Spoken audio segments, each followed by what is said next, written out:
é que vocês estão? Tudo bom? Hoje nós vamos falar sobre os Cavaleiros Templários. E sobre a maçonaria. Os Cavaleiros Templários surgiram após as Cruzadas, que foi uma iniciativa do Papa Urbano II pela retomada de Jerusalém, no caso, a Terra Santa. Só que, ao passar do tempo, quando entrou outro Papa, o Papa Clemente V, ele decidiu unir uma ordem e formar os cavaleiros, os pobres cavaleiros de Cristo. Quando eles foram tomar a Terra Santa, a parte mais importante que eles tomaram foi o Templo de Salomão. E chegando lá, eles fizeram várias buscas, eles acharam um monte de segredos, acharam um monte de tesouro que Salomão escondia abaixo do seu templo. E nessa, quando eles acharam, eles levaram para a Igreja Católica, né? E eles queriam, na verdade, eles levaram para a Igreja Católica e falaram que acharam o Santo Graal ou a Arca da Aliança. E quando eles fizeram isso, a Igreja Católica pediu para eles provarem, meio que achando que eles estavam mentindo, entendeu? E a partir disso, eles começaram a esconder da Igreja Católica, eles estavam pedindo que a Igreja Católica tinha prometido a eles, que no caso foi riquezas e terras, e a Igreja disse que não ia dar, sendo que eles mostraram o livro da Goétia, que eles acharam, que são os 72 demônios que Salomão escreveu. E a partir desse momento a Igreja Católica começou a dizer que eles cultuavam demônios e que eles eram pagãos.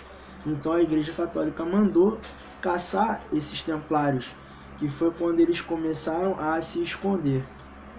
Mas a maioria dos templários, eles foram divididos da seguinte forma: os mais sábios, os mais cultos, ficaram com a parte burocrática da história. Então eles continuaram na Europa. Só que os mais fortes, os mais bravos, que detinham mais força e coragem, foram mandados para o Oriente. Então, estava numa época muito turbulenta. Então a igreja mandou persegui-los, só que mandou persegui-los no Oriente. Então ainda ficou alguns na Europa. Entre eles foi Irã. Foi Irã. E através dele, e Jacques de Molay. Jacques de Molay, para quem não sabe, é o criador da famosa Sexta-feira 13. Todo mundo pensa que, nossa, é o dia de terror, vou passar embaixo, não posso passar embaixo de uma escada, não posso ver um gato preto. Uau! Mas não. Na verdade, como eles foram perseguidos, Jacques de Molay foi condenado à morte. Só que pouco antes da sua morte, ele gritou: "Malditos, malditos!" E sua morte ocorrera no dia 13, numa sexta-feira. Que ele falou isso foi para o Papa, né? O Papa Clemente, e para o rei. Que poucos dias depois morreram. Então a sua maldição realmente aconteceu. E no caso ele é como se fosse o último templário vivo, né? Que a gente sabe que não. Tanto que alguns que conseguiram escapar e se esconderam se juntaram com os Pedreiros Livres, que foi o início da maçonaria lá atrás,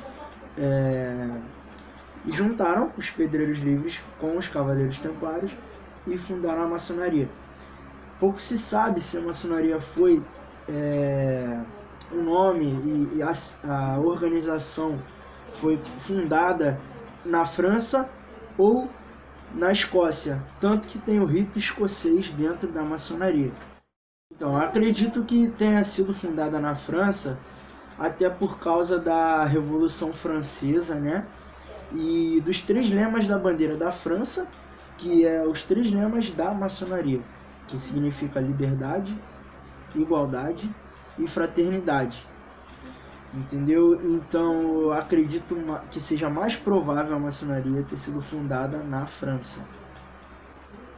O que não tem a ver com que muitas pessoas acreditam que a maçonaria surgiu na Inglaterra. Só que não. Quando a Inglaterra houve todo um processo lá, na verdade a Inglaterra é anglicana, por causa da revolta do rei Henrique VIII. Com essa revolta dele contra a Igreja Católica, ele simplesmente mudou as regras da igreja e fundou o anglicanismo. É justamente para sair como certo na história. Mas a probabilidade mesmo de ser certeira é ser ou na Escócia ou ser na França. Nós também temos a noção do quão grande é a maçonaria pela a sua divisão no mundo inteiro. Nós podemos observar também na Rússia, da águia bicéfala, que é o símbolo do grau 33 da maçonaria, que é o grau mais alto. Nós também temos aqui mesmo no Brasil a Inconfidência Mineira, que foi daí que surgiu a bandeira de Minas Gerais, que é o Triângulo Mineiro. Ou seja, tem muita relação. Aqui, vamos continuar na América também. Aproveitando e falando de bandeira, a bandeira da Argentina e do Uruguai, que tem o Sol, né, que é o deus, né, que se refere a Gadu, o grande arquiteto do universo, né? Tanto que se vocês pegarem a nota de $1, vai estar lá na nota de $1, logo em cima da pirâmide, um olho, né, que é o olho que tudo vê. Pode ser referente ao olho de Horus ou Ra, entendeu?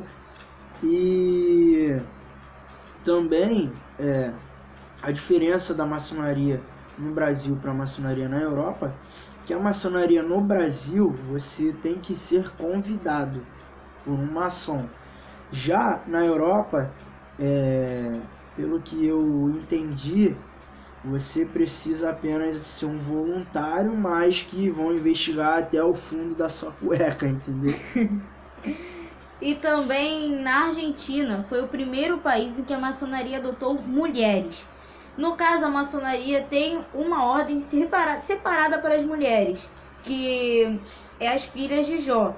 Então, somente na Argentina as mulheres conseguiram, sim, entrar na maçonaria. Porque antes também tinha a mesma divisão que nos outros países, apenas nas filhas de Jó. Não fugindo também das Américas, voltando, nós temos os Estados Unidos, que é um país com arquitetura totalmente maçônica. O país inteiro foi arquitetado por maçons. E as ruas dos Estados Unidos, elas foram medidas com correntes que no caso eram 33 correntes, então você... E que eram 33 metros. Tudo nos Estados Unidos tem a ver com o número 33. E nós vamos colocar para vocês aqui em cima a cidade de Washington, que vai dar para vocês observarem a geometria na capital dos Estados Unidos. E a própria capital, onde tem o Museu do Capitólio, em Washington, você olha lá e você percebe totalmente uma arquitetura maçônica. Não somente pelos aros, pelas abóbadas, por toda a arquitetura do lugar, mas sim também pela história. Porque George Washington, ele, numa pintura que tem, ele inserindo a pedra angular um pouco antes da formação do Museu do Capitólio, a pintura é totalmente maçônica, as suas vestes são... Tudo nessa pintura mostra. E a arquitetura dos Estados Unidos inteira é voltada para a maçonaria. A sua cédula, tudo. Sim. Eu tava falando de Gadu, né? Que é o deus... Assim, não é o deus que eles cultuam. Eles se referem a Gadu, o grande arquiteto do universo, como eles são, eles querem ser um só, entendeu? A igualdade, como diz o lema, um dos lemas deles, né? Que é a igualdade. Então, nessa igualdade, para você ser um maçom, você tem que ter uma religião. Então, para ter essa igualdade entre eles, entre os irmãos, eles colocam o nome dos deuses, vamos supor assim, num candomblé, na umbanda é Olorum. Se o catolicismo é Deus, para os protestantismo também é Deus, e para alguns é Alá, Jeová, então eles usam o Gadu para juntar todos esses deuses supremos sendo um só, entendeu? Eles prezam muito também assim como a igualdade, mas também a fraternidade. Então eles se dizem uma organização voltada para ajudar as pessoas. Só que sabemos também que eles crescem um pouquinho através disso. Mas eles dizem que eles são uma sociedade discreta, filantrópica, sem fins lucrativos, entendeu? Eles sem fins lucrativos. Mas para você entrar, você ser um iniciante, você tem que pagar R$150 por mês. E um irmão ajuda o outro lá dentro, entendeu? Então, e eles dizem lá dentro que eles não se metem, não se envolvem com religião e muito menos com política, mas a gente sabe que o ponto mais forte deles é na religião e na política. Temos muitos casos que não poderemos citar, de muitas pessoas que estão na cara, que são maçons, que estão dentro da política e também dentro e chefes de algumas religiões que também não poderemos citar nomes. Não nesse vídeo, mas a gente vai falar. E que deixa muito explícito quem eles são e o que são. O povo que muitas vezes não enxerga e não sabe o que é. Então, tchau, tchau. Esse foi nosso vídeo. Até o próximo vídeo.